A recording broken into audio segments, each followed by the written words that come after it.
நம்ம எதை பத்தி பேச போறோம்? நம்ம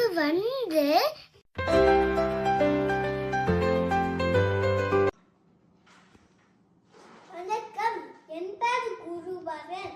இன்னைக்கு உங்களுக்கு ஒரு கதை சொல்ல போறேன். இன்னைக்கு நான் வெளியில போனேன்னா அது அழகான பத்து மூச்சி வந்தது. அது ரெண்டு நிறத்துல இருந்துச்சு, மஞ்சள் கருப்பு. அது போய் ரோஜா செடி மேல உட்காந்துருச்சு. அன்னைக்கு நம்மளோட வீட்டுல 3 ரோஜா பூ பூத்துருந்துச்சு. அது பறந்து 4 தடவை சுத்தி வந்துருச்சு.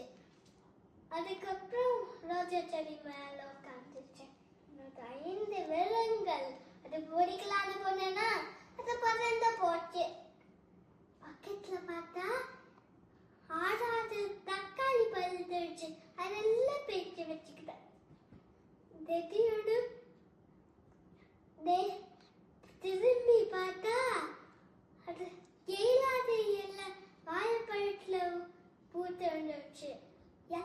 எறும்புகள் வரிசையா நடந்துட்டு இருந்தாங்க. ஒரே சத்தமா இருந்துச்சு.